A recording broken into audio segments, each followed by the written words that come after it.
Hey everyone, welcome to the Industry Show. I'm your host, Nitin Bajaj, and joining me today is Asha Saxena. Asha, welcome on the show.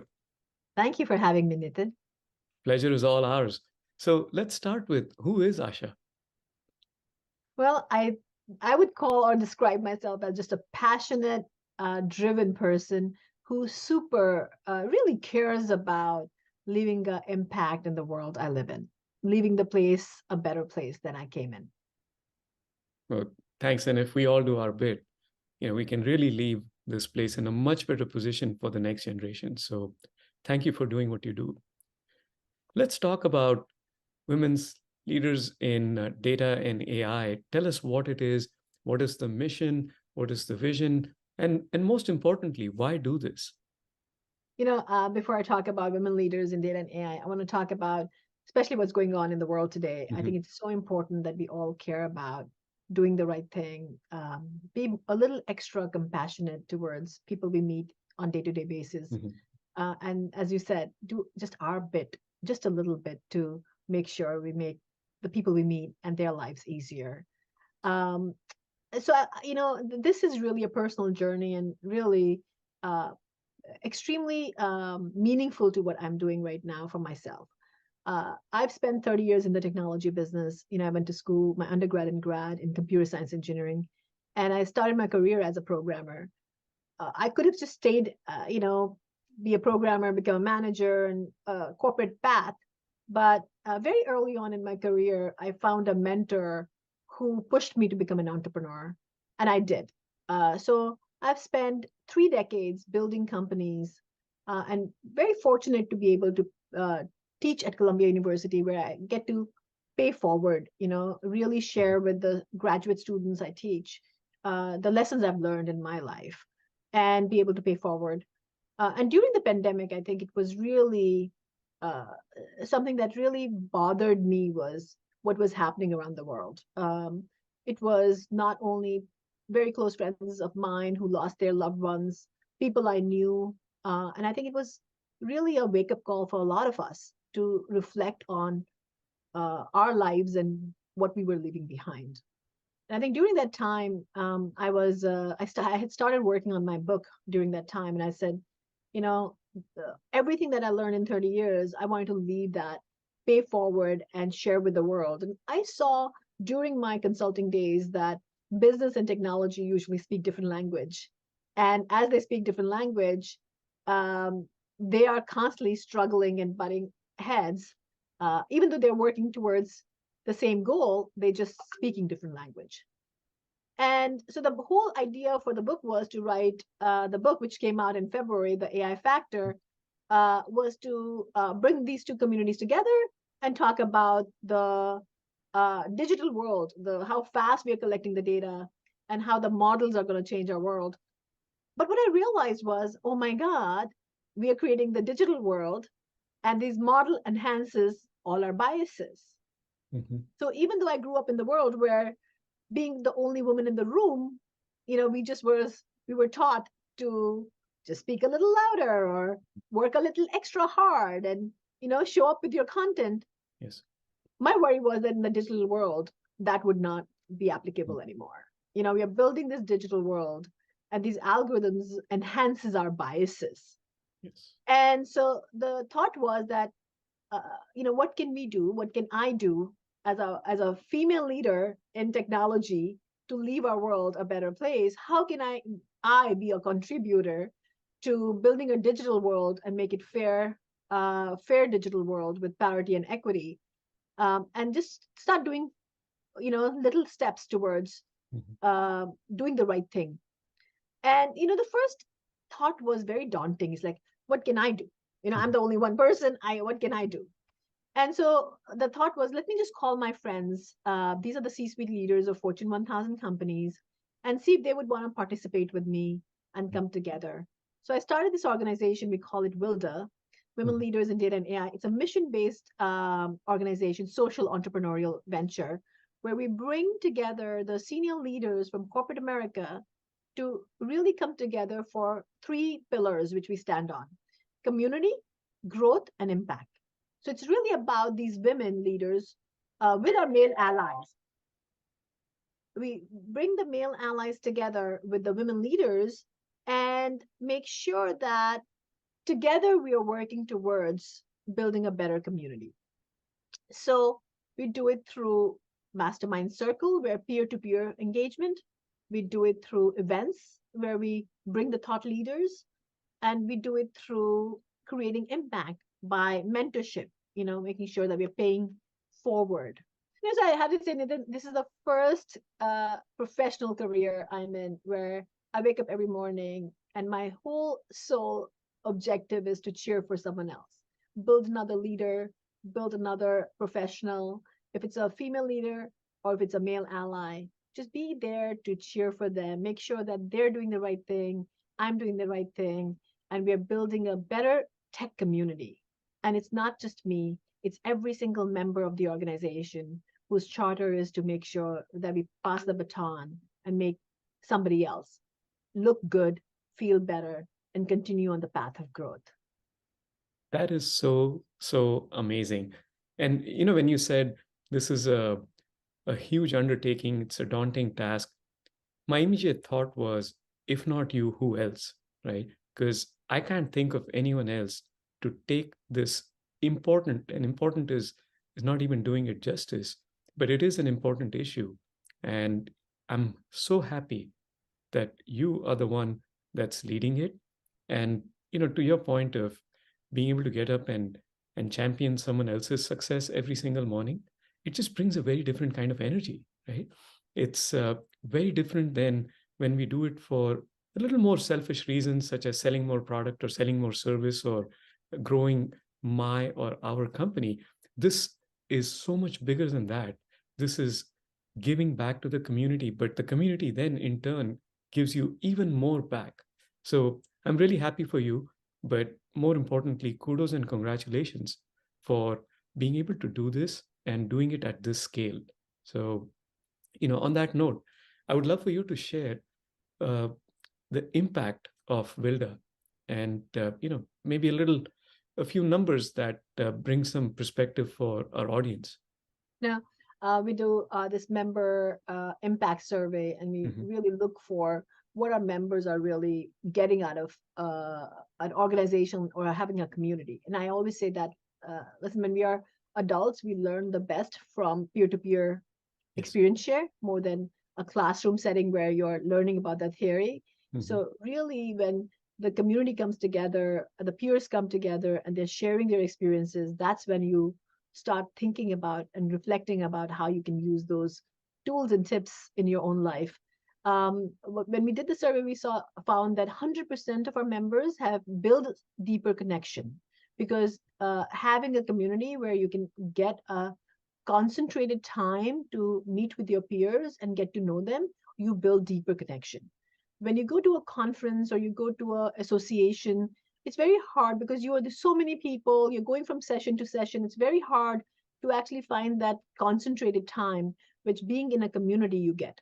So it's not only monthly sessions which you come to, you have your own cohort which you stick to. Like how you went to college and you have your cohort, Yep. and we were talking how in graduate schools you'll end up learning more from your peers than Mhm. in the classroom.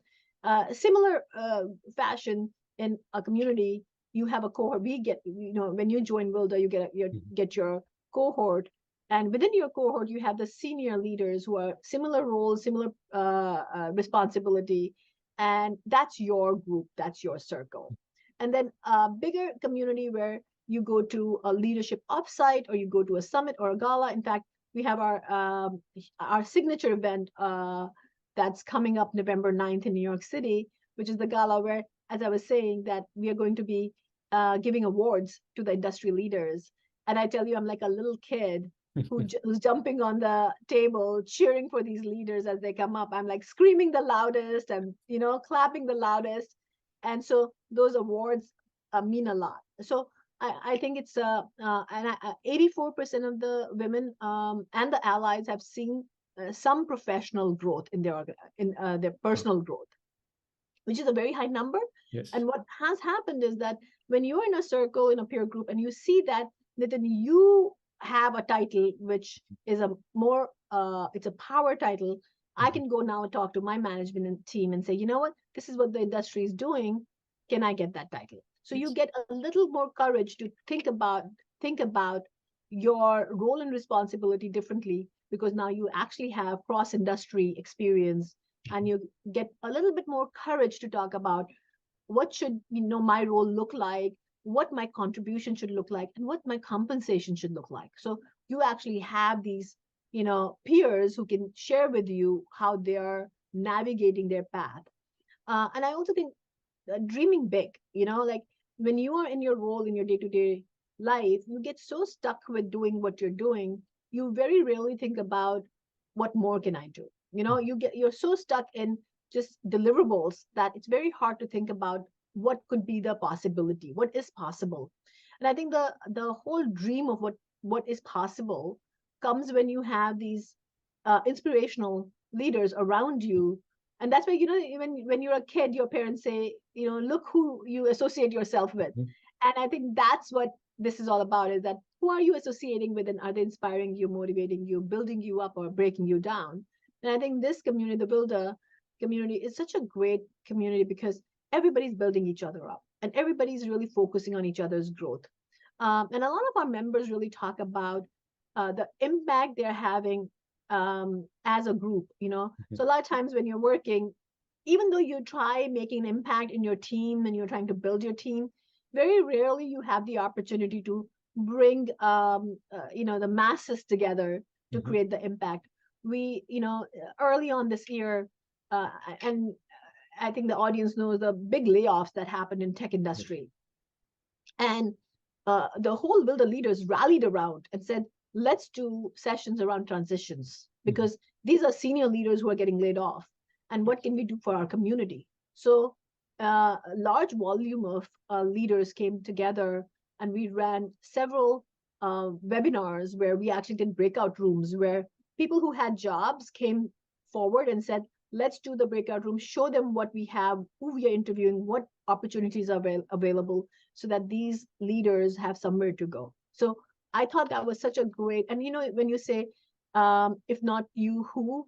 I say that to every single builder member who joins, is like, if you not you, who will do it? And so it's not me and Nitin at all. It's the community that does it. One person can't move the needle. It Mhm. has to be the whole group which comes together to create the movement.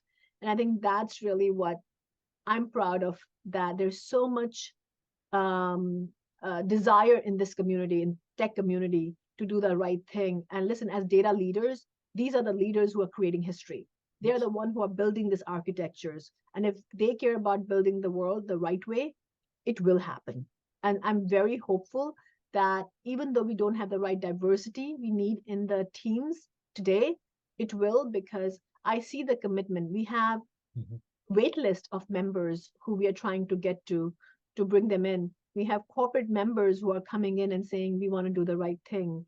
And that inspires me every day, that there are still people who care about making this world a better place. That is so cool. And, I have to applaud and acknowledge the humility that you bring. And of course, it's the team, it's the community that ends up moving that big needle, the big picture. But having that leader in place who has that vision, who is humble, who is able to work with the crowds, right? There are many different personalities involved, many different selfish motives.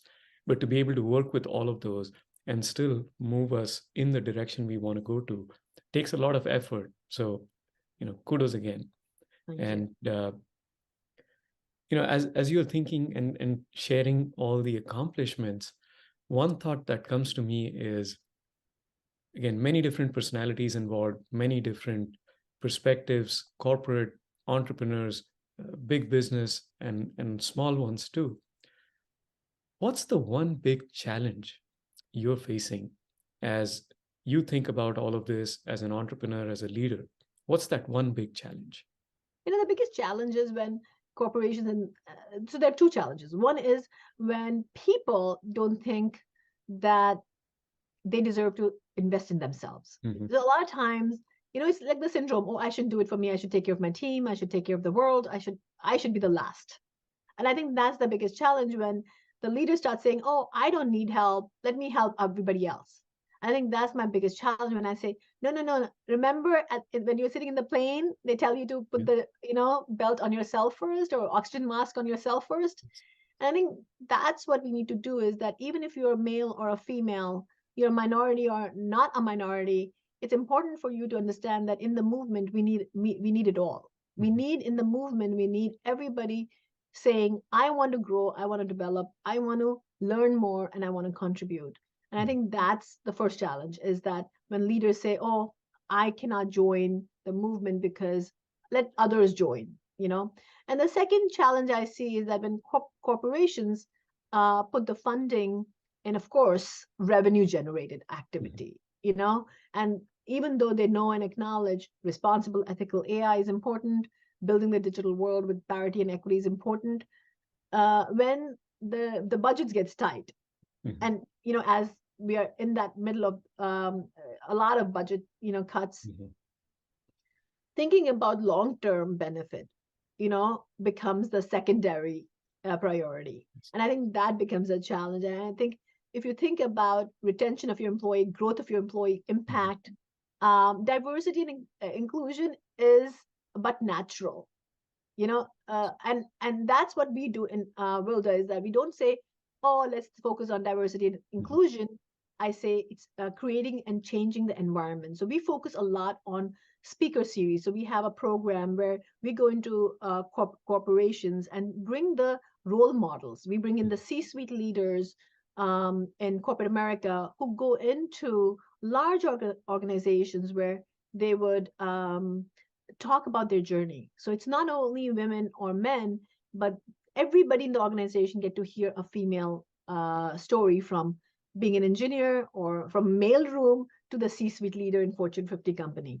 And I think that's inspirational. So we do speaker series, we do data and AI literacy programs. So our goal is to create this inclusive learning environment where professionals get to see and change the behavior without saying or pointing. Like, listen, when somebody tells me you have to do the diversity training, like, listen, I teach at Columbia and Yeah. I have to do diversity training. And that Mhm. is so boring. It's like, oh my God, yet another training.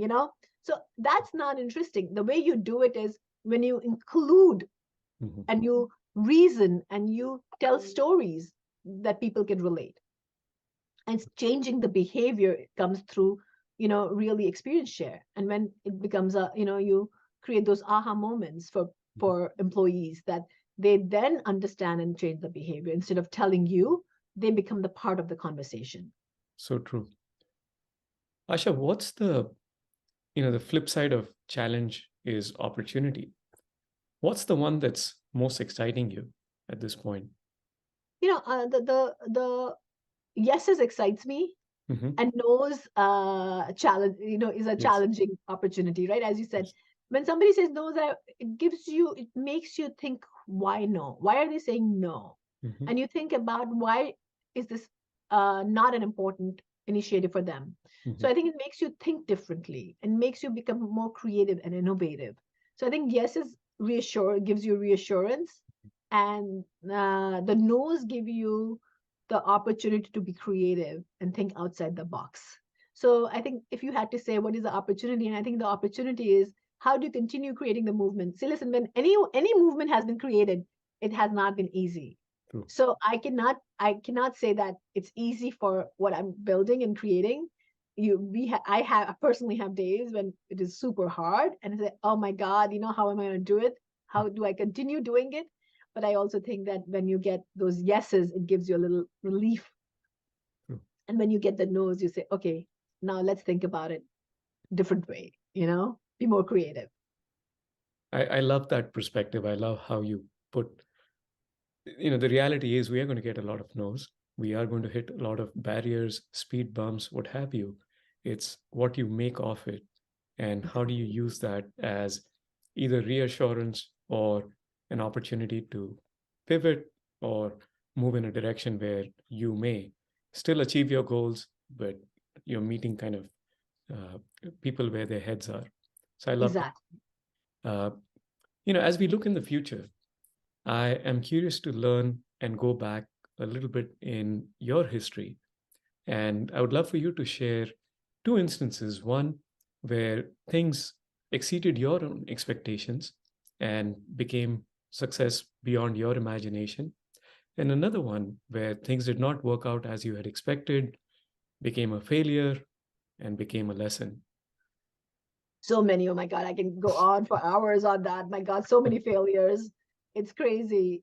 And when successes happen, you like wonder, is it really happening? Like, let's sit down for 2 minutes and say, oh my God, things are going right, and just Yes. get ready because things are going to fall apart again. Yes. So it makes you humble. When you say being True. humble, Nitin, it's like makes you humble because once you become successful, you realize you're going to come down. And when you Yes. come down, hopefully Yes. you'll go up again. Yes. So the positive, which was a surprise, is when I was writing the book. I worked 2 years on writing the book, Mhm. 2019 to 2021, and my publisher said it'll publish in October 22nd, 2022, and I was like, great, I worked really hard, two Mhm. years, put the effort in, and then they called me in September and they said, sorry, there's a huge line and backlog, and we cannot publish until February of Oh my 23. God. So I was like, I was only writing it for me. I didn't Yeah. have any marketing budget. I didn't have any promotions. I said, I don't care. As long as I get my thoughts out in the world, that's all I care about. Mhm. And guess what happened in November? Yeah. ChatGPT came Yeah. out. What happened in January? Microsoft invested $10 billion in Yeah. OpenAI. What happened in February? My book comes out. Mhm. And who could have timed that beautifully?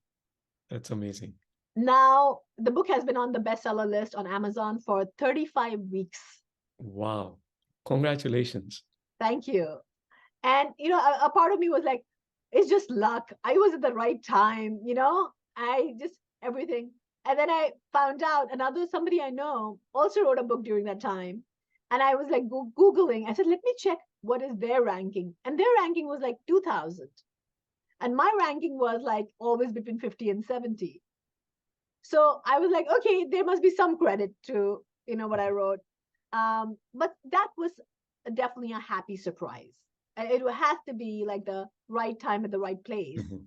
and I counted my blessing, and I was very grateful to the universe for making it happen.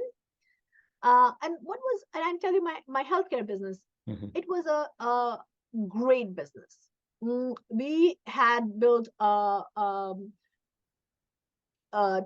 really solid data model and analytics on the patient data for Mhm. healthcare system. It was used by Hackensack University Medical Mhm. Center, Frederick Memorial, a great product. And then I had a VC come in, and I basically was uh, politely removed from the CEO role, Mhm. and that didn't work out really well the way I expected that company. And I cannot tell you, of all the companies I built 3 companies. All the companies I built, that was the most impactful company in the Mhm. healthcare data set because we were improving the quality of the patient outcome. Mhm. And just because of the politics, you call it, or the timing, for me, it didn't work out the way I expected it to.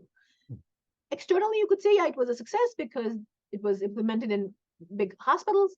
But Mhm. the way I think when the VC came in, it was not the way I wanted the company to be operated. And that was a huge disappointment because I spent so many hours, Mhm. waking hours. I mean, I used to work 20 hours a day every day. And I did everything I could. I mean, I had the right team, I had invested a lot in the business. I did everything right by the book. And for me, I didn't get the end result the way I wanted it. And that was the biggest disappointment, I would say, in my career because of what a great product that was. And the exit wasn't as ideal as I expected. Mhm. Well, thanks again for being so open and transparent. These things, these experiences are not easy to live through, but even more difficult to share openly. So I really applaud you being so transparent. And as for the success of the book, Luck, maybe, but I do believe good things happen to good people. And of course, all that experience from the past 30 years, bringing it all at the time when people actually care about this and it's all over the place. Yeah, couldn't be happier for you. So that's Thank awesome. you. Thank you. Asha, this brings us to my favorite part of the show, which we call the one line life lessons. I'd love for you to share your one line life lessons with us. I have to say, my biggest life lesson is when you give, you get more.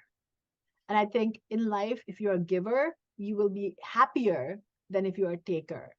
And I think any relationship you want, which would prosper or do well, you need to be a giver in that relationship. And if that relationship is with life, you want to be a giver for life. And I think if you adopt that in your life, um, I cannot express how it has benefited my life being a giver. Yeah, I mean, you're doing that right now with Wilda. I mean, as we talked about it, you wake up every morning trying to be a champion for one or several people in the community. And look at what you've built. Look at the energy you have, the passion you have for it. So, do you have any other life lessons you would love to share? The giver is the biggest one. I would say that be hungry. And it's so important to be hungry for knowledge, for growth. Uh, and if you're hungry to constantly learn and be a lifelong learner, I think it pays off really because you have to constantly keep reinventing yourself. You can't, if you're not reinventing yourself, you're not going to go to the next stage. And if you're hungry, you will focus on figuring out how do I get the knowledge to go to the next level. So I would say 100% focus on being hungry, learning and growing, and investing in yourself. That is so true and so valid at every stage of life. And again, you lead by example. Asha, thank you once again for sharing your life lessons, for sharing your story and your journey, and more importantly, for being you and doing what you do. Really appreciate it. Thanks again for making the time to be with us. And congratulations and all wishing you all the success in the future here. We'd love to bring you back on in some time and talk about more of your successes. Thank you so much, Nitin. I hope the listeners take one little bit and Yes, hopefully improve their lives. I know they will for sure. Thanks so much, Thank you. Asha. Thank you.